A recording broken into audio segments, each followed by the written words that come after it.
इन्ना लिल्लाहि व इन्ना इलैहि राजिऊन रिज़न बे क़ज़ाए व तस्लीमन ले अमरे। फ्रीडम न्यूज़ की जानिब से माह मुहर्रमुल हराम 1445 हिजरी की मुनासबत से नशरियात, और आज 3 मुहर्रम अयाम अज़ा का सिलसिला जारी सारी है और पूरी दुनिया में नवास रसूल इमाम हुसैन आली मुकाम की कुर्बानी का अहवाल उलमा कराम और ज़ाकिरीन इमाम हुसैन अलैहिस्सलाम बयान फरमा रहे हैं। और हम सब कुरान और अहले बैत, जो रसूल खुदा हज़रत मोहम्मद मुस्तफ़ा सल्लल्लाहु अलैहि वसल्लम की हदीस मुबारका के मेरे बाद 2 चीज़ों को मजबूती से थामे रहना, कुरान और अहले बैत अलैहिमुस्सलाम, तो तुम गुमराही से बचे रहोगे। और नवासा रसूल इमाम हुसैन आली मुकाम का जब भी कुर्बानी का अहाता किया जाता है दुनिया के किसी भी खित्ता अर्ज़ी पर, तो दर हकीकत ये कुरान और अहले बैत को थामे रहने का वो वजीफ़ा रसूल खुदा हज़रत मोहम्मद मुस्तफ़ा सल्लल्लाहु अलैहि वसल्लम है, जिसकी अमली सूरत इमाम हुसैन आली मुकाम ने 14 सदियों कबल 61 हिजरी में मैदान करबला में अपने साथ अपने अकरबा और अपने बावफा और जानिसार असहाब की कुर्बानियों के ज़रिए पेश किया। इमाम हुसैन आली मुकाम का मशहूर व मारूफ जो इरशाद ग्रामी है कि ए खुदा, जिसने तुझे खो दिया उसने क्या पाया, और जिसने तुझको पा लिया तो उसने क्या खोया। तो दर हकीकत जब इंसान अपने अंदर वो औसाफ पैदा करता है कि जिसके ज़रिए इंसान खुदा की मार्फत इख्तियार करता है, तो फिर उसके बाद बड़ी से बड़ी कुर्बानी भी इंसान को घाटे का सौदा, खसारे का सौदा नज़र नहीं आती। मैदान करबला में अगर हम इमाम हुसैन आली मुकाम और उनके साथियों की कुर्बानियों का अहाता करें तो हम सब इसी बात को देखते हैं कि इमाम हुसैन आली मुकाम के हर साथी ने मैदान करबला में इमाम हुसैन आली मुकाम के इसी इरशाद ग्रामी को अमली सूरत में ज़ाहिर किया, चाहे वो इमाम हुसैन आली मुकाम के अहल व अयाल हों, चाहे इमाम हुसैन आली मुकाम के फ़र्जंदान हों, चाहे वो औलाद हज़रत जाफ़र तैयार हों, चाहे औलाद जनाब हज़रत अकील हों, चाहे इमाम हुसैन आली मुकाम के असहाब हों, सब के सब एक ही पैगाम से मुंसलिक नज़र आते हैं कि जिसने ए खुदा, जिसने तुझको खो दिया तो उसने क्या पाया, और जिसने तुझको पा लिया उसने क्या खोया। उन्हीं कुर्बानियों में से एक कुर्बानी जनाब हज़रत हुर अलैहिस्सलाम की है, जिनका माजी, जिनका बैकग्राउंड तो ये कि जब इमाम हुसैन आली मुकाम मैदान करबला पहुँचते हैं तो यही हुर हैं कि जो अपने लश्कर के साथ इमाम हुसैन आली मुकाम को रोकने के लिए मैदान करबला में पहुँचते हैं। और जिस वक्त हज़रत हुर और उनके साथियों ने इमाम हुसैन आली मुकाम को रोका है, तो उस वक्त हुर ने इमाम हुसैन आली मुकाम की सवारी की लगाम में हाथ डाला, और उस वक्त इमाम हुसैन आली मुकाम ने एक तारीखी जुमला इरशाद फरमाया। इमाम हुसैन आली मुकाम ने हुर को मुखातिब करके ये कहा कि ए हुर, तेरी माँ तेरे गम में बैठे। तो उस वक्त हुर ने जवाबन ये बयान किया कि ए नवासा रसूल, बखुदा अगर आपकी मादर ग्रामी हज़रत फ़ातिमा ज़हरा सलामुल्लाह अलैहा के अलावा अगर कोई और हस्ती आपकी माँ होती तो मैं भी आपको इसका जवाब देता, लेकिन उनका एहतराम लाजिम है।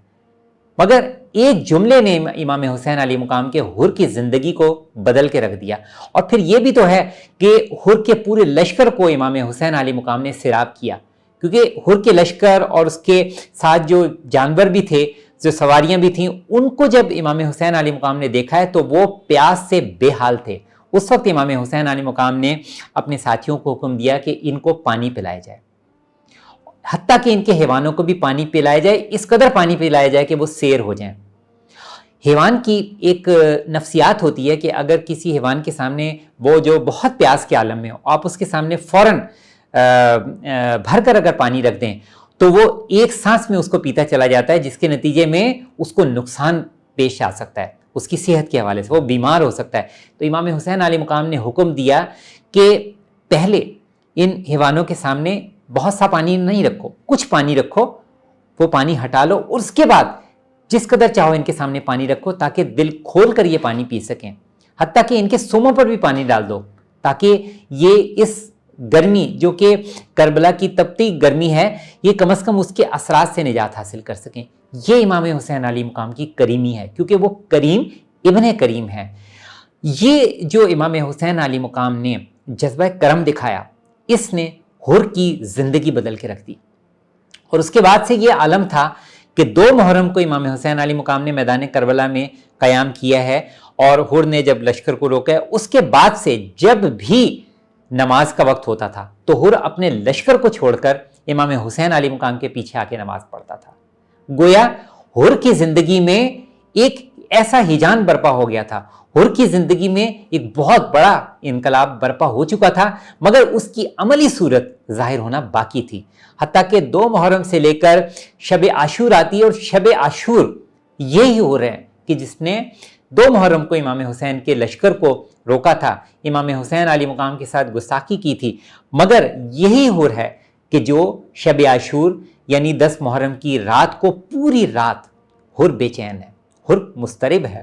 اور بار بار اس کو یہ اندر سے احساس ہو رہا ہے کہ تو کیا کرنے جا رہا ہے؟ کیا تو نہیں دیکھ رہا کہ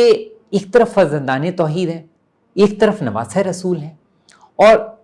3 دن کی بھوک اور پیاس کا عالم ہے، ایک جانب مظلومیت ہے اور دوسری جانب سرین ظلم ہے، اور تو اس ظلم کا حصہ بننے جا رہا ہے۔ اس کو بار بار اس کا ضمیر اندر سے اس کو اس بات پہ جوڑ رہا تھا، اور پوری رات حر نے اسی طرح سے ٹہلتے ہوئے بے چینی کے عالم میں گزاری ہے، یہاں تک کہ جب عاشورہ کربلا کا دن آیا یعنی 10 محرم، تو یہی حر ہے کہ جس نے اپنی سواری کو لے کر ایک ایسے مقام پر پہنچا کہ جہاں سے اس نے یہ محسوس کیا کہ اب اس کی ساتھی، اس کے جو لشکر کے ساتھی ہیں، اس کو نہیں پا سکتے، تو اس وقت اس نے اپنے گھوڑے کو ایڑ لگائی۔ میں کہوں گا اس نے اپنے گھوڑے کو ایک تاریخی ایڑ لگائی ہے، جو اس کو باطل سے حق کی جانب لے گئی، اور امام حسین کی خدمت میں وہ پہنچتا ہے اس عالم میں کہ اس نے اپنے آپ کو رسیوں سے باندھا ہوا ہے، اس نے اپنے ہاتھوں کو پس پشت باندھا ہوا ہے، تاکہ میں کم از کم جو مجھ سے کوتاہی ہوئی ہے میں اس کی کچھ تلافی کر سکوں۔ مگر میں قربان جاؤں امام حسین علیہ مقام کی کریمی کے کہ امام حسین علیہ مقام نے اس موقع پر عفو و درگزر سے کام لیا۔ امام حسین علیہ مقام نے اپنے ساتھیوں کو یہ حکم دیا کہ حر کا استقبال کیا جائے، وہ ہدایت پا کر آ رہا ہے، اور اس کے بعد یہی امام حسین علیہ مقام ہے کہ جب میدان کربلا میں حر کے بیٹے کی شہادت ہوتی ہے تو حر سے پہلے امام حسین علیہ مقام میدان کربلا میں اس کے لاشے پر پہنچتے ہیں، اس کے بیٹے کے لاشے پر پہنچتے ہیں، اور پھر حر کے لاشے پر سب سے پہلے امام حسین علیہ مقام پہنچتے ہیں، تو حر آزاد یافتہ قرار پایا، حر رہتی دنیا تک حریت کا پیغام بن گیا۔ تو آج 3 محرم کے موقع پر فریڈم نیوز کی نشریات میں امام حسین علیہ مقام کی قربانیوں کا احاطہ پیش کرتے ہوئے یہ جملہ کہنے کی سعادت حاصل کر رہا ہوں کہ فرشتہ فطرت بھی تو یہی کہتا چلا تھا کہ میں کتنا خوش نصیب ہوں کہ میں حسین کا آزاد کردہ ہوں، اسی طرح سے ایک آزاد کردہ حر بھی ہیں۔ ہمارا سلام ہو حضرت حر علیہ السلام کی قربانی پر اور نواسہ رسول کی قربانی پر۔ ربنا تقبل منا انک انت السمیع العلیم۔